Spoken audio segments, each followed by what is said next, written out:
بسم الله الرحمن الرحيم. الحمد لله والصلاة والسلام على رسول الله. أما بعد،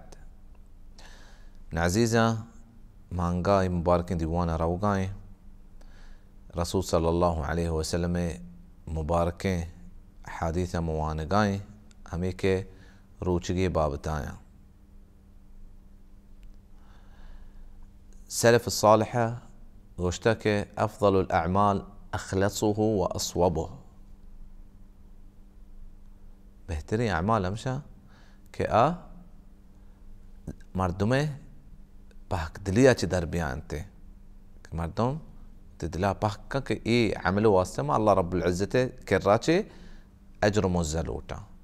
که مردم مگوشا پلام مردم چوشن یا پلام مردم چوشن. و روچگی عزیزه اجر همشه یعنی چون که ما پیسرگین دیوانه بیان کتا الله رب العزة فرمایته حديث قدسي تها كل عمل ابن آدم له إلا الصيام فإنه لي وأنا أجزي به. ابن آدم سجی کار امی وتی واسطه ہے کہ ہر کاری تو بکنے تو نماز جماعت کنے مردم ترا گندا مردم بلکہ تعریف ہم کنا ہر صدقہ تو بدیہ بلکہ یک طرح گندی تو قرآن تلاوت بکنے بلکہ یک طرح گندی بلے ہر مردم روچک داری اگر وقت گپ مکہ کہ من روچگا وہ مردم نزانا کہ مردم روچگے.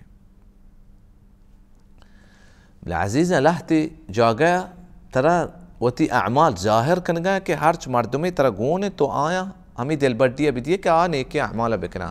ہنچو کہ تو پتی ہے لوگ تہا یہ پتانے واسطہ ہم یک سنت ہے کہ سنت نمازا لوگا بکنا هنشوف الرسول صلى الله عليه وسلم فرمايتك أفضل صلاة المرء في بيته إلا المكتوبة سواء فرض نماز مردم لوگ ما ستة بكنت جماعت قوما و سنة نمازا لوگا بكن پرچا گوندوا لوگا چوکا گندنتے نمازائیں گڑا نماز بکنتے تو یک حاکمی ہے تو یک بازاری ہے سرپرستی ہے تو نیکی کارے کنے کہ سجے مردم تے قوما ببنتے وہی سجے مردمانی اجر ہم ترا رسی ادا ریا مردمان پیشتارا کی چیزیں نبتری. مرچگی حدیث میں عزیزہ ابو سعید الخدری رضی اللہ عنہ روایتا چیئے کہ رسول صلی اللہ علیہ وسلم فرمائتا من صام يوما في سبيل الله بعد الله وجهه عن النار 70 خريفا. ہر یک کی روچک بھی یر روچے من عزیز اشکا یہ حدیثہ رسول صلی اللہ علیہ وسلم ترى چچ روچے تو اللہ رب العزت واسطہ روچگے بزان وتی اجرا یر روچی ہر یک روچک بھی اللہ رب العزت راہا. علماء فرمایتا اللہ رب العزت راہا یہ دو مطلب ہے بزان جہادا یا اللہ رب العزت واسطہ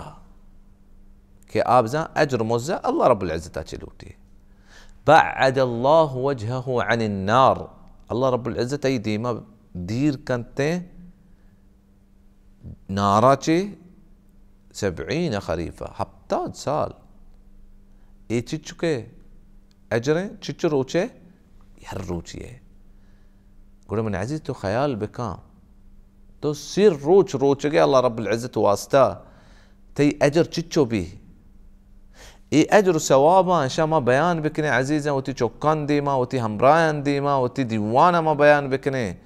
کڑا ما زانے کہ ما چونے مبارکین دین تہائیں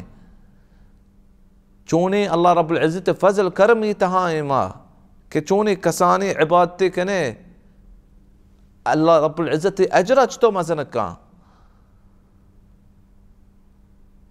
اللہ رب العزت شکرہ ما بکرے کہ اللہ رب العزت ہمارا ای دینہ ہدایت داتا کہ ما ای دین تہابے. اور من عزیزہ عبادت کنگا عادت مکنے عبادت دگ چیزے عادت دگ چیزے عبادتہ محسوس بکنے اللہ رب العزت احکامہ محسوس بکنے رسول صلی اللہ علیہ وسلم سرپدیہ ہمارا شما محسوس بکنے ہمارا لذت بھی عبادت رندہ گڑا ما ہمیں چو عبادت بکنے ما نوشك ما تكليف بتي يا مارا دمبو. وآخر دعوانا أن الحمد لله رب العالمين.